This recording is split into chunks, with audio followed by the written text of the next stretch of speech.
3 years ago, I made the 10 commandments of jungling, and along with the absolute drastic shift in the world, jungling also has had a drastic shift. I figured it's time to update, cauterize, and give you the holier edition of the 10 jungling commandments. An absolute jungle framework and ultimate guide that will give you all of the principles you need to carry, win, climb, and improve, I guarantee it, should you stick to these commandments. Now, this will also be a jumping off point, so if I have videos that kind of go into these concepts in depth, I will leave a link to those directly below. Not only will this be a framework for you to adhere to, you can even frame it next to your unhealthy RE poster collection or have it tattooed in size 8 font on your forearm. It'll also be this really great jumping off point to more advanced concepts, more in-depth guides that you can kind of use as a go-to video instead of trying to comb through all the noise. That being said, if you want the Exodus edition of these commandments, you might as well go to Virkayu.gg and look at the courses designed specifically for your MMR. Everything you need within a few hours, no combing of information necessary, simply fast climbing, fast knowledge. Why wait to reach your peak when you can just do it in the next couple of weeks with all the knowledge through one weekend? Not to mention we have copious success stories on the website as well as one-on-one coaching, a coaching VOD library, and a free jungle improvement PDF. And now without further ado, let's begin. And then the first one here,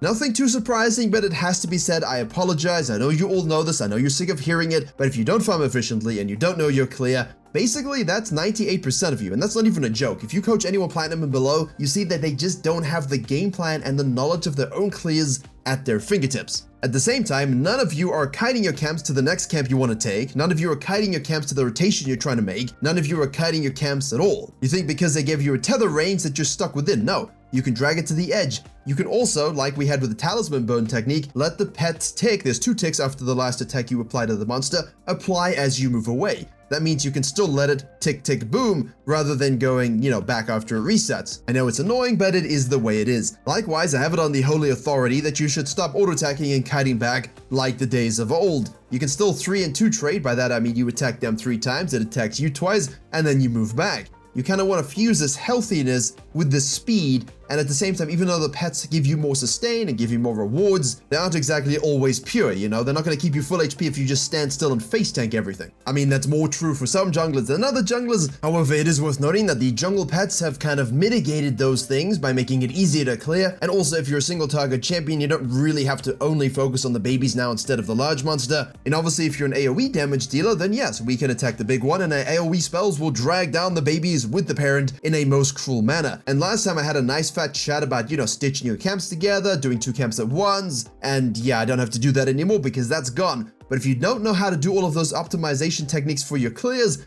and you don't think deeply about what your first clear is, you're gonna have a rough time. Now, we've got full clearing junglers, we've got 3 camp ganking techniquers, we've got gankers who like to invade level 2, or invaders who like to gank level 3. There's a whole plethora of clears. I've made an entire video on every single route and variation you need for Season 13 and beyond. I'll link that below. But based upon the lane you want to gank, based upon the jungle you want to invade, ensure that you know which clear you're doing in loading screen. It cannot be overstated or understated. Know the clear, do the clear effectively, execute the game plan. If there is some divine interference and you feel like, hey, this isn't exactly going according to the plan, you will still be in the best position to react. That's what preparedness does. So if you're a ganker who likes to 3 camp, you can still do that. If you're a full clearer, you can still do that as well. Just learn how to optimize those particular clears for the first rotation and second rotation, and trust the holy edition of these 10 commandments. You will have the best success. It's something I really have to focus on in coaching with a lot of players in most MMRs. It sucks when you just have no tempo control because you did the wrong clear or you just did it inefficiently, and it's a knock-on effect for your whole early game.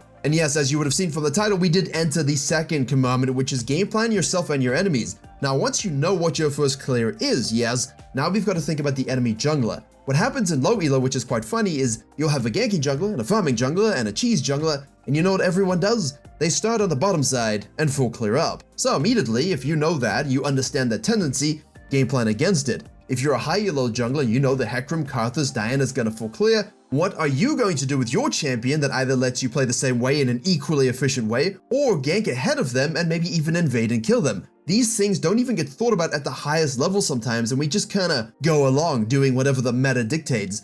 99% of you don't really have to worry about whatever the meta is. Sure, we just had a spam ganking meta. Sure, you had some rough games, but if you're playing a clearing jungler, there's no reason why you didn't get gold and you didn't get diamond because of it. Once you fuse together your game plan and mesh it with the enemy's game plan in terms of what they want to do, you begin to enter the realm of jungle denial. Thirdly, with that in mind, you have been decreed to obey jungle tracking. You must be an enabler, a savant, a deep seer, a seer from the Viking culture of old. Those that track with sublime accuracy can almost see the future. And when you can see the future as a jungler, nothing comes as a surprise. Hey guys, this jungler's coming to the bottom side. I'm going to be taking the Herald, his counter jungling, not necessarily in that particular order, diving top lane, taking my blue quadrant, resetting, and whatever damage he does to you, I'm going to come over there and do twice as much to their bottom lane and give you some plates. You see, does that sound nice? Of course it sounds nice. It also means you have to have scanners and warding totems and understand where to place them and track them. And yes, that means control wards. I know some coaches say never buy it, it's a waste of 75 gold. But what if I told you I could guaranteed tell you how to turn that 75 gold into 1,000? You probably want to take it. And that's because most of you, when you play in, let's just say, general population beneath Master Plus, you're gonna have these scenarios where people do random things, unexpected things. So when your tracking is on point and they do the thing you didn't expect, the vision gives you that information. In my Jungle Improvement PDF, I have tracking drills. So if you struggle with this, there's a fundamental video linked below, an ultimate guide linked below, and some exercises in the Jungle Improvement PDF that can really help you do this. This is one of the things I've been known for. This is one of the things I absolutely love teaching, love explaining, and love doing, honestly, because when you predict the enemy jungler showing up 5 seconds before they do and your voice comes with your squad, and you do it over and over and over again, and you have 2-3 level leads, that's just very rewarding. Although, you know, I guess it is if you actually have a squad. In my head, I do. And despite all of this, we haven't spoken one iota about one of the most important things, the rule of impact. And that's the next commandment that thou shalt absolutely and fundamentally execute upon this practice, ganking. If you're ganking jungler, obviously you're doing this, but are you repeat and abusing? Are you using multiple angles of approach? Are you actually paying attention to your jungle tracking, having good clear so that you can gank ahead of the enemy jungler, leaving them lost and confused? Are you actually deciding to track the vision and use the vision such that you can exploit it, so now that the laners are lost and confused as you have another expert gank and demoralization of their soul? And obviously the enemy jungler will now be flamed, jungle diff. You're happy, he's miserable, that sounds good to me. Likewise, if you're a farming jungler, really just use the 3-2-1 jungle rule. I will link that below. That basically states that, hey, you can get 7 to 9 CS per minute easily, yes, easily, while still maintaining 6, 7, 8, 9 ganks in the first 12 minutes. How is that possible? Well, I explained it in the video, but the idea is that you select a lane to camp whereby you will execute 3 ganks. Then you select a secondary lane where you do 2, and the third lane, usually top, where you do 1. You can always move this around in any sort of order that you want. Hey, I want to gank bottom lane 4 times, top lane twice, and ignore mid lane because he insulted me in a way that made me feel sad. Maybe he insulted your Air Jordans by saying they weren't the Space Jam colorway of the 11s. You then corrected him, but he denied it. Well, I wouldn't gank his lane either. The point is, if you're a ganker, gank. If you're a farmer, gank. If you're a jungler, you guessed it, gank. Use good angle of approach, use good fundamentals, understand some of the spells, have the ganking checklist, lane ganks, level 6 ganks. Hey, guess what? I did an ultimate ganking guide just for this moment. So if you're struggling to have successful ganks, successful roam dominance scores, I can help with that, linked below. Likewise, every jungler, as decreed by the holy grumpulus of grumpdom, says that you must respect experience camp sequencing and quadrant clearing. That simply means understanding which quadrants you want to clear and why, and when you're going to fully sequence up and fully sequence down for a specific purpose. Doing a dragon, doing a herald, ganking a side lane. But the point is that you understand that even as a ganking jungler, you have to farm, especially now. As a farming jungler especially, you have to farm. But we are fusing the techniques of ganking and farming together such that our ganking, quadrant clearing, and sequencing is a pristine and smooth event, which will 100% enable a possible flame horizon on the enemy jungler. I explained exactly how to do that, and honestly, it's just absolutely beautiful. Those will be our 5 fundamental commandments, but commandments such as commandment 6, where you have to understand the rule of restraint, giving things up, that underpins everything. It's all very well doing everything we've said so far, but if you force a dragon you shouldn't and you fight and die at it with gold in your pocket, and they are able to take 5 plates, push a tower, take a herald, you just threw everything away for no reason. Understand that if you burn a flash, that's wonderful, good job you, go team. But if you chase him down and die into the turret, not go team, bad jungler, go back to base. Of course you are because you're dead. The point is you have to understand when to pull the plug on a play and when to give things up. And the most important thing is, hey, I have no prio, they're gonna take the dragon, let me just take the herald, your counter jungling side, dive the top lane, do my blue side. Wait, we already said this before, you see? The idea of giving things up, the idea of actually just saying no, I'm gonna take 3 things while you take 1, it's great, because every other jungler is going to be misdirected by shiny object syndrome, while all you see is how much they're giving up to spend so much time on a level 4 dragon. Level 4, as they do dragon, come on, it's way too early, take everything from them. And I mentioned the Holy Sandwich earlier, now we have the Holy Sandwich on number 7. This is the commandment. In Jungle Denial, my friends, is the part of the jungle sandwich that allows you to actually do everything else.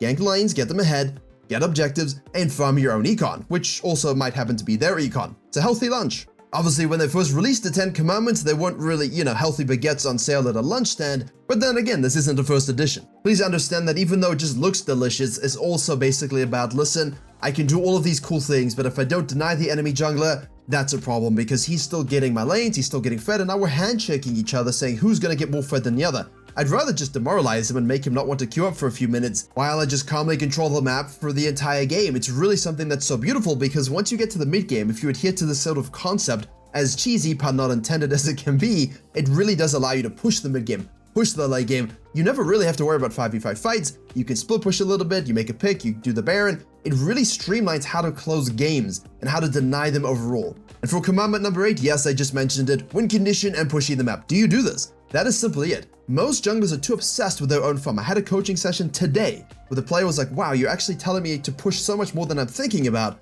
I'm only focusing about doing my own camps. I get some kills, I do some good things, then I farm my quadrant. And I'm telling him, no, go into their jungle, steal their quadrant, kill them again, push the tower, take the plates, push, and then fall back, reset, and so on. When you do that, you restrict how much experience and gold they can gain, and your lead is maintained safely while you keep getting stronger. It is honestly the most important commandment here in terms of actually winning. Everything in this entire video is about winning and becoming a better jungler and smurfing on people and really just understanding jungle at a different level. But if you do all of it and you don't actually win, what was the point? And pushing the map allows you to actually take everything, take your tool bag, and actually go and construct the statue of yourself that you're most likely mounting right now. And don't be crude, put some pants on. For number 9, we have to understand eyes up jungling. This basically is my summary concept for playing with flow. And that's basically my summary term for just saying play the map. Map is king. If you're full clearing and you see something happen top lane, go do it. Hey, look, the enemy jungler's pathing upside, but I can kill him on his red. Do that too. I'm about to go back to my blue side camps, but I see, oh look, mid lane is low. I'ma kill them as well. Now my blue side camps are sitting there, but the dragon's available because enemy jungler for some reason has decided to run it down bottom lane again. Well, I'll take the dragon then. Now, of course, I could do my red side quadrant reset. I would love to do the herald, so I'm gonna go do that. Enemy jungler shows up, I'll just kill him. Now the enemy top lane is engaging my top lane, well, I'll just dive and use the herald.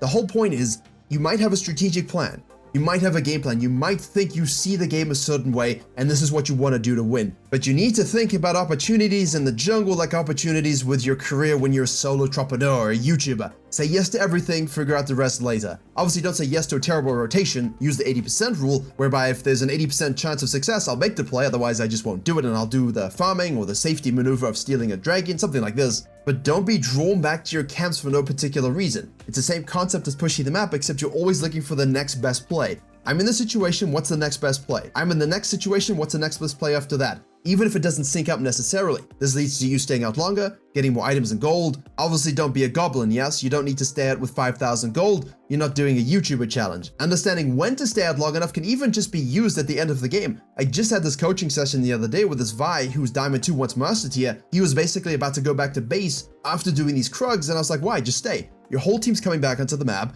you don't have enough for Sterax, you are already super strong from your 2.5 items, and you already beat them down even though they just reset.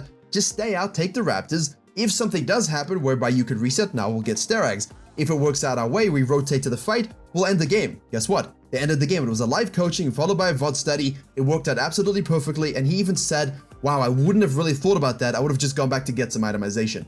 So be with your team, eyes of jungling approach, look for those next plays, you gotta be present. And finally, on that note, you gotta fight demons with the right weapons. Do not stray from the path of truth and righteousness, and do not rush Kempang, Chainsword, and Jarvan or Vi. I will know and I will be very annoyed. It's so easy and free to use whatever data site you want to choose to actually go ahead and buy the best items, and to consistently understand how to adapt to the game state. You are looking at your core build, 2 to 3 items, and then we're basically saying, right, what do I need that will best give me the chance to win the game here? Would a stopwatch prevent random deaths and allow me to end? Would maybe a BF sword just give me enough damage to kill that crucial target I must assassinate? Will this Randuin's finally allow me to curb the Vayne a little bit and maybe actually be able to kill her? It's very, very difficult to adhere to. It's not something it's super easy, I understand that. So copy the people that know best, copy the one tricks, and really stick to a framework. Don't try different items every single game. You're just adding in variables to your gameplay, and you'll have no idea what you can and cannot do from a PvP sense, from a ganking sense, from a scaling sense, if you always build different items, especially when they make no sense. And thus concludes the modern holier edition of the 10 jungling commandments, with even more concepts, even more principles, and even more videos linked below. And naturally, if you want it injected directly into your veins and summarized into a few hours, the jungle courses on Virkayu.gg will do you good.